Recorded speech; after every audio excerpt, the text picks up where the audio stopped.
Sastra channel நேயர்களுக்கு நமஸ்காரம். அனுதினம் ஆனந்தம் நிகழ்ச்சியில் உங்கள் அனைவரையும் சந்திப்பதில் மிக்க மகிழ்ச்சி.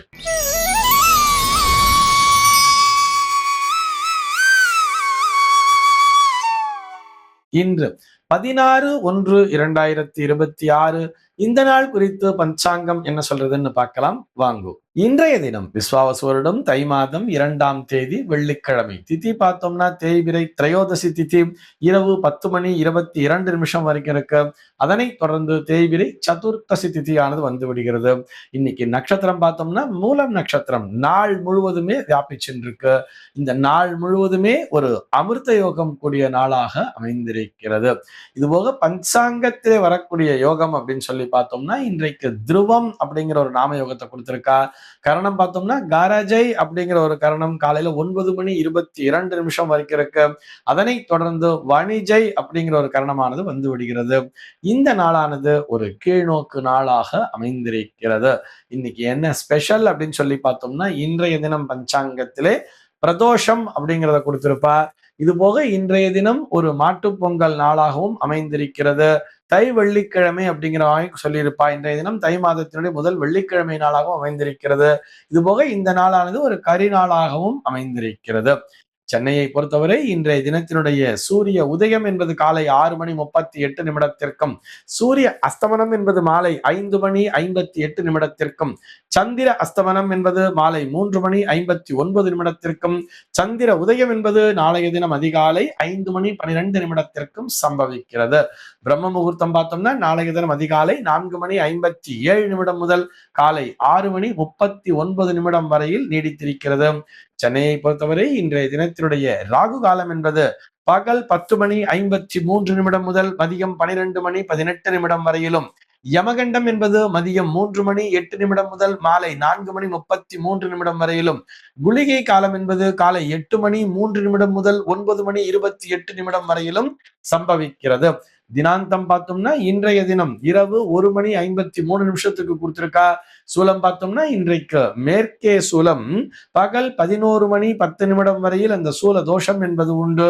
அதற்குரிய பரிகாரமாக வெள்ளம் தானம் விடுத்துவிட்டு மேற்கு திசையை நோக்கி பயணிக்கலாம் அப்படிங்கிறதையும் சொல்லி இருக்கா.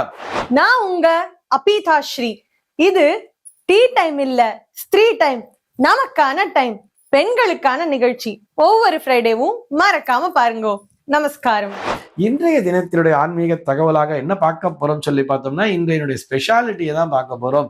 இன்னைக்கு அப்படி என்ன ஸ்பெஷல் அப்படின்னு சொல்லி பார்த்தோம்னா தை வெள்ளிக்கிழமை அப்படிங்கிறது ரொம்ப ஸ்பெஷல் தானே. பொதுவா ஆடி வெள்ளி தை வெள்ளி இது ரெண்டுத்தையுமே ரொம்ப ஸ்பெஷலா கொண்டாடுவோம். ஏன் அப்படின்னு சொல்லி பார்த்தோம்னா இந்த 2 மாதங்கள் மட்டும் அவ்வளவு ஸ்பெஷலா கொண்டாடுறோம். ஆடி வெள்ளி ஆகட்டும், ஆடி கிருத்திகை ஆகட்டும், அதே மாதிரி தை வெள்ளி ஆகட்டும், தை கிருத்திகை ஆகட்டும், ஆடி அமாவாசை ஆகட்டும், தை அமாவாசை ஆகட்டும், இதெல்லாம் ஏன் இவ்வளவு ஸ்பெஷலா கொண்டாடுறோம்னு சொல்லி பார்த்தோம்னா ஆடி என்பது தட்சிணாயனத்திலே வரக்கூடிய முதல் மாதம். அதே மாதிரி தை என்பதுதான் உத்தராயணத்திலே வரக்கூடிய முதல் மாதம். அதாவது தேவர்களினுடைய பகல் பொழுதாகிய இந்த காலை நேரத்திலே தேவர்களுக்கு இதுதான் காலையில விடிஞ்சிருச்சு. இப்போ காலையில 6-8 வச்சுக்குமே, அந்த மாதிரியான ஒரு டைம் தான் தேவர்களுக்கான டைம்.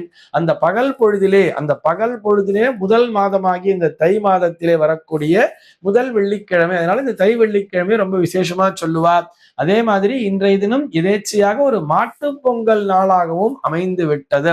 மாட்டு பொங்கல்னு சொன்னாலே இந்த கால்நடைகள் எல்லாம் ரொம்ப நல்லா அழகா பராமரிச்சு நம்ம அவளுக்கெல்லாம் நல்ல ஸ்நானம் பண்ணி வச்சு அவர்களை குளிப்பாட்டி மஞ்சள் பூசி குங்குமம் எல்லாம் பரவி எல்லாம் அவர்களுக்குரிய இந்த கொட்டகையிலேயே பொங்கல் வைத்து அவர்களுக்கு விசேஷமா கொண்டாடுவோம் இல்லையா. இது போக இன்னைக்கு இன்னொரு ஸ்பெஷல் என்னன்னு சொல்லி பார்த்தோம்னா பிரதோஷ நாளாகவும் அமைந்து விட்டது. பிரதோஷம் சொன்னாலே என்ன பண்ணுவோம், நந்தியம்பெருமானுக்கு விசேஷமான அபிஷேக ஆராதனைகளை செய்வோம். பொதுவாகவே மாட்டுப்பொங்கல் நாள் அப்படின்னு வந்தாலே அது எந்த நாளிலே மாட்டுப்பொங்கல் இந்த வருடத்திலே பிரதோஷத்தோடு சேர்ந்து வந்திருக்கு. சாதாரணமா மாட்டுப்பொங்கல் நாள் அப்படின்னு வரும் பொழுது எந்த மாட்டுப்பொங்கல் நாளாக இருந்தாலும் அங்கே நந்திக்கு விசேஷமான அலங்காரங்களை எல்லாம் செய்திருப்பார்கள். நிறைய காய்கறி பழங்களை கொண்டெல்லாம் எல்லா ஊர் சிவாலயங்களிலும் இருக்கக்கூடிய நந்தியம்பெருமானுக்கு அப்படி அலங்காரத்தை பண்ணி வச்சிருப்பா. இன்றைக்கு எதேச்சையாக அது ஒரு பிரதோஷ நாளாகவும் அமைந்திருக்கிறதுன்னு வரும் பொழுது அவசியம் நம்ம வீட்டுல கால்நடைகளை வளர்க்குறோமோ இல்லையோ, நம்ம வீட்டுல மாட்டு வண்டிங்கிறது இருக்கோ இல்லையோ, கண்டிப்பாக நாம் அனைவரும் அருகில் உள்ள சிவாலயத்திற்கு சென்று அந்த நந்தியம்பெருமானுடைய அபிஷேக ஆராதனைகளை கலந்து கொண்டு அதே மாதிரி விசேஷமான அலங்காரம் எல்லாம் பண்ணுவா. நம்மளால முடிஞ்ச வரைக்கும் நம்ம இந்த காய்கறி பழங்கள் எல்லாம் கொண்டு போய் கொடுக்க வேண்டியது, அதையும் அவங்க வந்து அந்த அலங்காரத்துல சேர்த்துன்னு இருப்பார். அதோடு நாம் அந்த நந்தியம் பெருமானையும் தரிசிக்க வேண்டியது அப்படிங்கிறதுக்காக சொல்லிக்கிறோம். இது போக தை வெள்ளிக்கிழமைன்னு சொல்லிட்டோம். இந்த வெள்ளிக்கிழமை நாள்ல ஒரு கோமாதா பூஜைங்கிறது ரொம்ப விசேஷம் தானே. மாட்டு பொங்கல் நாளா இருக்கும் பொழுது பக்கத்துல யார் வீட்டுல மாடு வளர்க்குறா அல்லது ஒரு கோசாலைங்கிறது இருக்குன்னு சொன்னா அந்த கோசாலைக்கு சென்று அங்கே நடக்கக்கூடிய அந்த மாட்டு பொங்கல் விழாவிலே நாமும் கலந்து கொள்ள வேண்டியது. ஏன்னு சொன்னா ஒரு கோசாலைன்னு இருக்கும்போது அங்க நிறைய பசுமாடுகள்ங்கிறது இருக்கும். ஒரு பசுமாடை பார்த்தாலே அத்தனை புண்ணியம்னு வரும் பொழுது அத்தனை மாடுகளை பார்க்கும் பொழுது அங்கே நாம் மகாலட்சுமியினுடைய அருளையும் பெற்றுக்கொள்வோம் அப்படிங்கிறதுக்காக சொல்றோம். நமக்கு தெரிஞ்சும் தெரியாமலும் எவ்வளவோ தோஷங்கள் இருந்தாலும் அது அத்தனையும் விலகுவதற்கான ஒரு கிடைத்தற்கரிய வாய்ப்பு. இந்த வாய்ப்பினை எல்லோரும் பயன்படுத்தி கொள்ள வேண்டியது. சாயங்காலம் அங்க போறோம், இங்க போறோம், சினிமாக்கு போறோம், மாலுக்கு போறோம், தியேட்டருக்கு போறோங்கிறது இருக்காம முடிந்தவரை அருகிலுள்ள ஆலயத்திற்கு செல்ல வேண்டியது.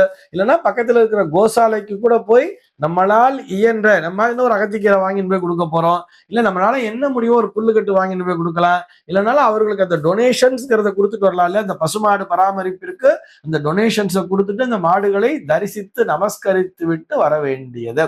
இது போக நாளைய தினம் பார்த்தோம்னா காணும் பொங்கல் அப்படின்னு சொல்லுவா. கரிநாள் அப்படின்னு இருந்தா கூட நாளைக்கு காணும் பொங்கல்னு பேரு. காணும் பொங்கல் அன்னைக்கு எப்படி கேட்பா எல்லாரும், பால் பங்கிடுச்சா பால் பங்கிடுச்சான்னு கேட்பா தெரியுமா. பொங்கல் பண்டிகை ஆச்சான்னு யாரும் கேட்க மாட்டா. பொங்கல் நன்னா போச்சான்னு கேட்க மாட்டா.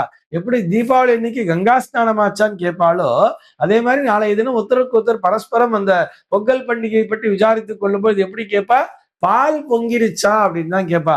டெய்லி தான் வீட்டுல பால் பொங்குது, டெய்லி தான் வீட்டுல பால் வைப்போம், காஃபி சாப்பிடுவோம், டீ சாப்பிடுவோம். ஆனா இங்கே எதற்காக கேட்கிறான்னு சொன்னா இந்த பொங்கல் அப்படின்னு சொல்றோம் இல்லையா. அந்த பொங்கல் பண்டிகையில் நம்ம பாலை ஊத்துறமோ இல்லையா, அரிசி தான் பொங்கி வரப்போறது. அரிசியை தான் உலையில போட்டிருப்பா, அது அப்படியே பொங்கி வரும். இதைத்தான் எல்லோரும் பால் பொங்கிடுத்தா பால் பொங்கிடுத்தான்னு கேட்கிறா இல்லையா. இந்த பால் அப்படின்னு சொன்னாலே க்ஷீரே சுக்ராய நமகான்னு வேதம் சொல்றது. க்ஷீரத்துலதான் இந்த சுக்கிரனுடைய அனுகிரகம் இருக்கிறதாம், அந்த மகாலட்சுமியுடைய அம்சம் என்பது இருக்கிறதாம். அதனாலதான் இந்த பொங்கல்ல கொஞ்சம் பாலையும் சேர்த்து இருப்பா, அதுவும் சேர்ந்து அப்படி பொங்கி வெளியில வரும். அந்த பொங்கல் பானை பொங்கும் பொழுது எல்லோரும் பொங்கலோ பொங்கல்னு கத்தியிருப்பா இல்லையா, ரொம்ப ஆனந்தமயமாக. அந்த ஆனந்தத்திலே தான் சுக்கிரன் என்பவர் வெளிப்படுகிறார் அப்படின்னு சொல்றது. இந்த சுக்கிரன் அப்படின்னாலே மன மகிழ்ச்சியை தரக்கூடியது, செல்வ வளத்தினை தரக்கூடியது. அத்தனை சிறப்பு வாய்ந்த ஒரு தை வெள்ளிக்கிழமை நாளாகவும் இந்த நாளானது அமைந்திருக்கிறது. இதையும் பயன்படுத்தி கொண்டு நாளைய தினம் சனிக்கிழமையாக இருந்தாலும் அந்த காணும் பொங்கல் எல்லோரும் பரஸ்பரம் நமக்கு தெரிஞ்சவாளுக்கு போன் பண்ணி பால் பொங்கிடுச்சா அப்படிங்கிறத கேட்கறதுனால ஒன்றும் தப்பில்லையே. அது கேட்கும் பொழுது நல்லா ஆச்சு, அங்க உங்களுக்கு நன்னா ஆச்சா, பரஸ்பரம் ஒருத்தருக்கு ஒருத்தர் விசாரிச்சுக்கும் பொழுது அது என்னதான் நம்முடைய மனதிற்குள்ளாக ஒரு பகைமை உணர்வு என்பது இருந்தாலும் கூட அந்த உணர்வு எல்லாம் காணாமல் போய் ஒரு நன்மையை தரக்கூடிய நாளாகவும் அமைந்திருக்கிறதுங்கிறதுக்காக சொல்றோம். தை மாதத்தை பொறுத்தவரை முதல் 3 நாட்களுமே தை 1, 2, 3 அதாவது பொங்கல் திருநாளாகட்டும், மாட்டுப்பொங்கல் திருநாளாகட்டும், மறுநாள் வரக்கூடிய அந்த உழவர் திருநாள் என்று அழைக்கப்படக்கூடிய அந்த காணும் பொங்கல் நாளாகட்டும், இந்த 3 நாட்களுமே கரிநாள் அப்படின்னு தான் கொடுத்திருப்பா. கரிநாள்னு சொன்னா சூரியனுடைய தீட்சண்யம் அதிகமாக இருக்கக்கூடிய நாள். அந்த நாள்ல சுப நிகழ்ச்சிகளை தான் பண்ணக்கூடாதே தவிர பரஸ்பரம் ஒருவருக்கொருவர் சந்தித்து எல்லோரும் ஒருவருக்கொரு அந்த உறவு கொண்டாடுவதில் எந்த விதமான தவறும் இல்லையே. அதை வலியுறுத்தித்தான் இந்த பண்டிகைகளையே வைத்திருக்கிறார்கள் என்பதை இளைய தலைமுறையினருக்கு வலியுறுத்தி சொல்ல வேண்டியது. இந்த தகவலோடு இன்றைய தினம் உங்களிடமிருந்து நான் விடைபெற்றுக் கொள்கிறேன். மீண்டும் உங்கள் அனைவரையும் நாளைய தினம் ஒரு சுவாரஸ்யமான தகவலோடு சந்திக்கிறேன். அன்பர்கள் அனைவருக்கும் அனுதினமும் ஆனந்தமாய் அமைய பிரார்த்திக்கிறேன்.